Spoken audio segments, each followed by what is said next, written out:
नाज़रीन करام, आज का मौजू है बेटों की कुर्बानी। बेटों की कुर्बानी की तारीख क्या है, इसे बहुत ही खूबसूरत अंदाज में अल्लामा इकबाल ने बयान फरमा दिया कि गरीबो सादा और रंगीन है दास्ताने हरम, नहायत इसकी हुसैन इब्तदा है इस्माइल। बेटों की कुर्बानी की तारीख हमें सैयदना इब्राहीम अलैहिस्सलाम से नजर आती है, जब 3 दिन तक 3 दफा एक ही ख्वाब वो सैयदना इब्राहीम अलैहिस्सलाम को दिखाई देता है कि वो अपनी महबूब तरीन चीज कुर्बान कर दें अल्लाह के रास्ते में, तो सबसे ज्यादा महबूब उनके लिए उनके फर्जंदे अर्जुमंद सैयदना इस्माइल अलैहिस्सलाम थे, जो बुढ़ापे की औलाद थे और उस वक्त बच्चे थे। लेकिन क्या है कि अल्लाह की रजा की खातिर वो अजीम बाप और वो अजीम बेटा वो दोनों तैयार हो गए, और फिर अल्लाह ताला ने क्या किया, वो उस कुर्बानी को कबूल करते हुए सैयदना इस्माइल अलैहिस्सलाम की जगह एक मेंढे को, एक दुम्बे को कुर्बान किया। और इसके बाद कई सदियां गुजर गईं। इस्माइल अलैहिस्सलाम और इब्राहीम अलैहिस्सलाम जब तामीर कर रहे थे खाना काबा की, तो इब्राहीम अलैहिस्सलाम ने दुआ की कि ऐ मेरे रब, मेरी औलाद में से बरगजीदा पैगंबर उन्हें पैदा फरमा।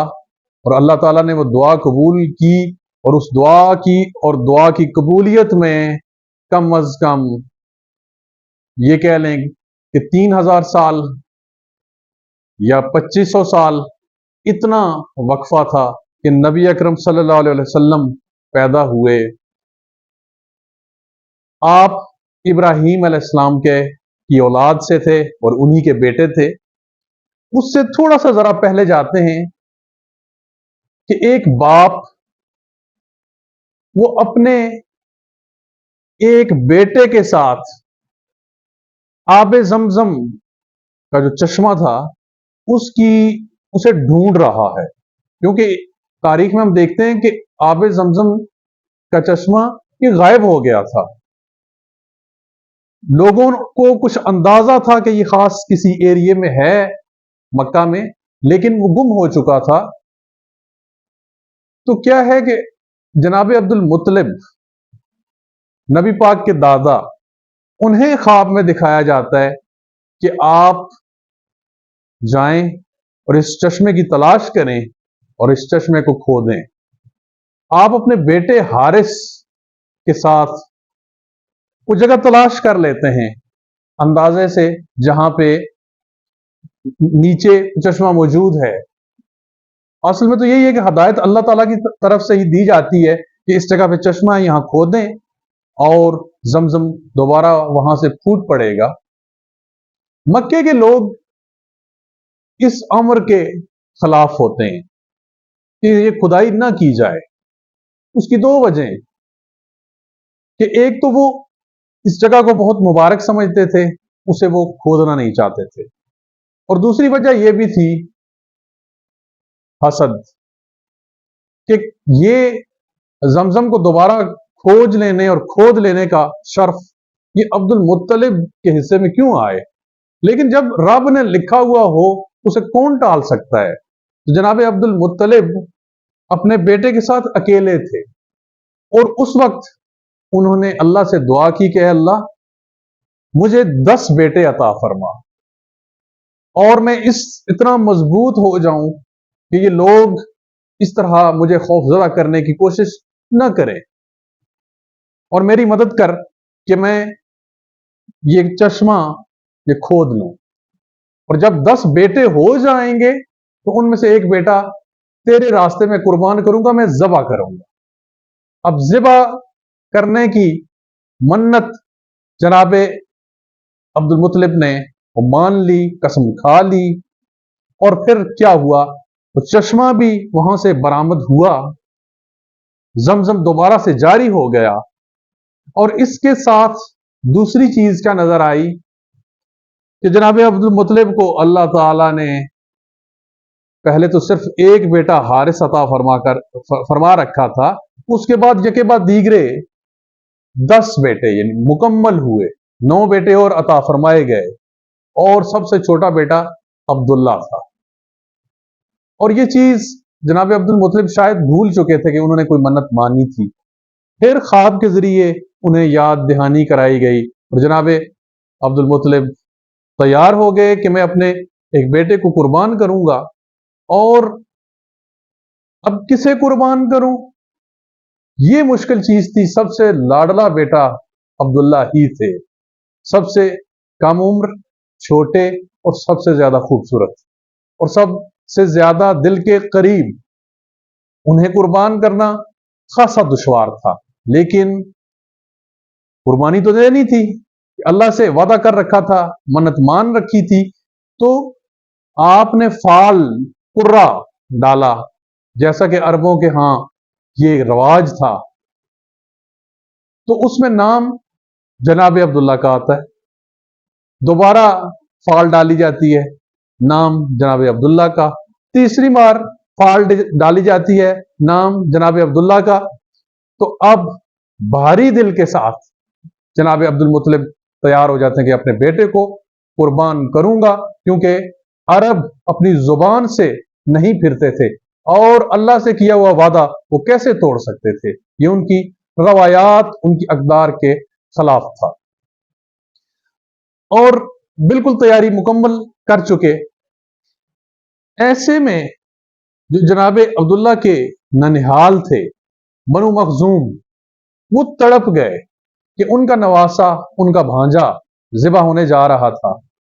جناب عبد المطلب قربان گاہ تک پہنچ چکے تھے اپنے بیٹے کے ساتھ، اور ایسے میں ان کے ننہالی رشتہ دار وہ تڑپ کے آ گئے، اور انہوں نے جناب عبد المطلب کو روکا کہ جناب عبد المطلب، آپ عبداللہ کو ذبح نہ کریں، اور نہ ہی اپنے کسی اور بیٹے کو ذبح کریں، کہ یہ بیٹوں کو ذبح کرنے کی روایت اگر آپ نے شروع کر دی تو پھر ہمارے پاس بیٹوں کی کمی ہو جائے گی، یہ روایت آگے چلے گی، ہر شخص اللہ کو یا بتوں کو خوش کرنے کے لیے وہ بیٹے قربان کرے گا۔ تو ہمیں تو بیٹے چاہیے ہوتے ہیں اپنے آپ کو مضبوط کرنے کے لیے، جنگوں کے لیے، تجارت کے لیے، تو ہم یہ کریں گے کہ عبداللہ کی جگہ ہم ننہال والے 100 اونٹ وہ قربان کروائیں گے۔ تو یہ بات جناب عبد المطلب کے دل کو بھی لگی، اور اس کے بعد 100 اونٹوں کا بندوبست کیا گیا، اور جناب عبداللہ کی جگہ 100 اونٹ قربان کیے گئے۔ جیسا کہ ہم دیکھتے ہیں کہ جناب اسماعیل کی جگہ، علیہ السلام کی جگہ مینڈا اللہ تعالیٰ نے دمبا جنت سے بھیج دیا تھا، جبریل علیہ السلام وہ لے آئے تھے اور ذبح ہوا تھا، اور ایسے ہی یہ امر بھی اللہ تعالیٰ نے پورا کیا کہ جناب عبداللہ کی جگہ 100 اونٹ قربان ہوئے۔ بیٹوں کی قربانی کا یہ سلسلہ آگے چلتا ہے، اور اللہ نے اپنے سب سے لاڈلے نبی، سب سے پیارے نبی حضرت محمد صلی اللہ علیہ وآلہ وسلم سے بیٹے کی قربانی مانگی۔ اور اب دیکھیے کہ نبی پاک کے بیٹے کون ہیں؟ حسن و حسین، اور حسن و حسین میں زیادہ لاڈلے حسین ٹھہرے، اور ان کی قربانی وہ نبی اکرم صلی اللہ علیہ وسلم سے مانگی گئی، اور آپ نے وہ قربانی پیش کر دی، بالکل اسی طرح جیسا کہ آپ کے دادا جناب عبد المطلب نے قربانی اپنی طرف سے پیش کر دی تھی، جیسا کہ آپ کے جد امجد ابراہیم علیہ السلام نے اپنے بیٹے اسماعیل کی قربانی پیش کر دی تھی۔ اور اب باری تھی نبی اکرم صلی اللہ علیہ وسلم کی۔ ابتدا اس کی حضرت اسماعیل سے ہوئی تھی، اب انتہا ہونے جا رہی تھی محمد عربی صلی اللہ علیہ وآلہ وسلم کے بیٹے کی۔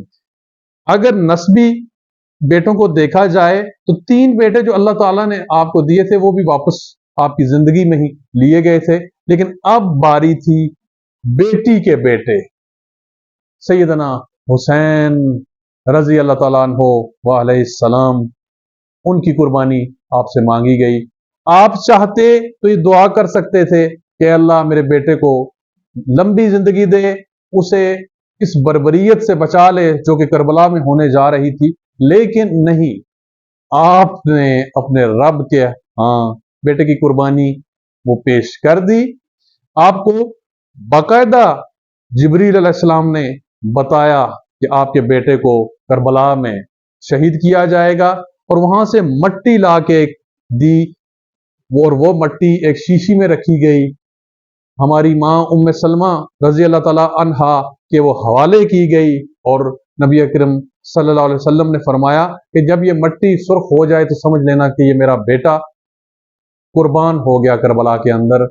और फिर क्या है कि प्यारे नबी आपके गले को चूमा करते थे इस तरह कि ये गला अल्लाह के रास्ते में कटेगा।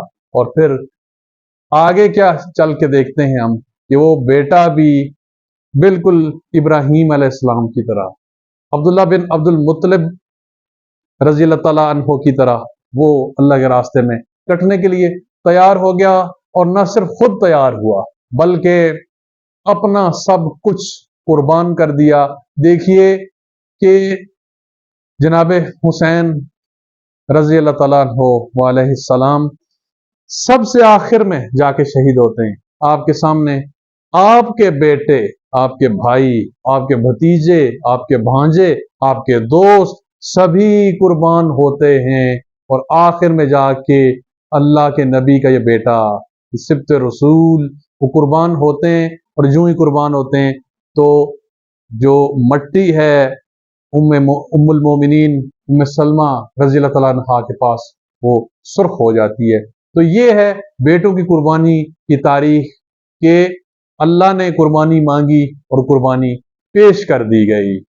अल्लाह ताला हमें अपनी वफा, अपने साथ वफा, अपने रसूल के साथ वफा और अपने दीन के साथ वफा करने की तौफीक अता फरमाए। जज़ाकुमुल्लाह खैर।